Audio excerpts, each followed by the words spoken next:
Hello YouTube, this is Reverend Evan Sackett. You know, I have a bad anger problem, and I always have. It runs in my family. When everything's going great, I don't have a problem. I enjoy life. I'm glad to be born. But let something bad happen to me, or something mess with my nerves and my patience, and I lose control.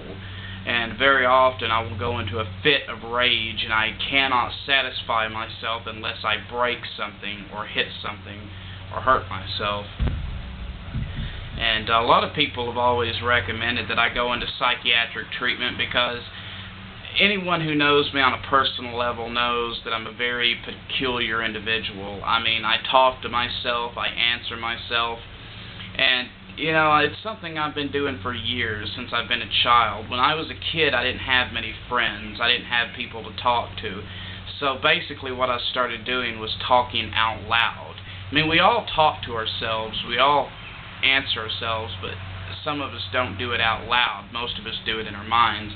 I do it out loud, but I know I'm not talking to a separate entity. I'm talking to myself. It's like I've got two different sides. I've got the side of me that's always in control, always knows the right answer, and the side of me that's kind of clueless. It's a stabilizing factor, more or less, because we all like it when we have someone around to kind of reassure us that everything's okay, tell us what we're doing wrong, what we need to do right, and that's basically all it is. But getting back to the point, I never have put much stock in psychiatric evaluation because I refuse to go pay some motherfucker money to sit there and pretend like he gives a shit about my problems. I mean, you can't honestly believe that these psychiatrists and psychologists care. And, you know, they're not going to help any of your problems. I mean, I have a legitimate reason for being upset or worrying because obviously I have a lot on my mind right now. You know, I'm trying to maintain this church. I'm trying to establish my writing career. I'm trying to gather together the funds to publish another book, scrounging funds to finance the church. I'm attempting to accomplish my dream of graduating from law school and becoming a lawyer. And I can't tell you how many times, I mean, continuously I think about suicide. Every time I get upset or every time things don't go my way, I just think, you know, I'm just going to fucking kill myself. I'm just going to do it. Because when life gets really unbearable, I start asking myself, why do we even bother? Because it feels like I'm climbing up a mountain and I can't get to the top. I just keep getting kicked back down. And when I go out in public, I see couples together, young couples, about my age. I see a guy who's got a beautiful girlfriend that loves him very much, that stands behind him and scratches his back and hugs on him and just loves this guy to death. And I envy them so much. I want that so badly because that's one thing I lack in my life. And sometimes I even feel sorry for myself. I just ask myself, you know, why don't I have that? Why can't I accomplish all of that? And it gets very difficult to do that. But I guess what I'm trying to accomplish with this video is to let everyone know that you don't have to live in agony. And you know, I've met a lot of people. You see, I was a drug addict for almost 10 years. I've done more drugs than you've probably ever heard of. I've shot coke, I've shot morphine, I've shot Oxycontin. I used to be an intravenous drug user to the max. My arms are scarred with track marks. I used to shoot up dope constantly. I started out as a pothead, and I eventually, by the end of it all, I had graduated to a needle junkie.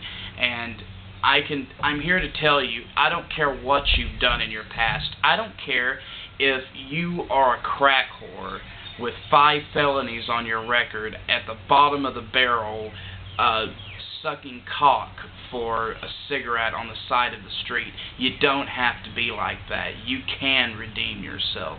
If I can hit rock bottom and work my way back up, anybody can. And people who have never been addicted to drugs do not understand what it's like.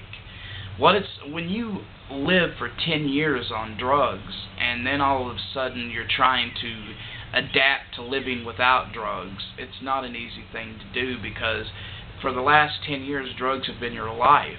At first, you started using drugs to help you live, but then you started living to use drugs, and that's the way it works out every time. And I wasn't living in an illusion. I knew I was a drug addict. I knew I was a bad drug addict, but when people would tell me, you need to straighten your shit out, you're going to go to jail, you're going to get in trouble, I kept telling myself, I'm going to be the exception. I'm not going to end up like that. And if you are a drug user, you can't deny that you will think that. And I mean, there are no easy answers, but I do have a bit of advice.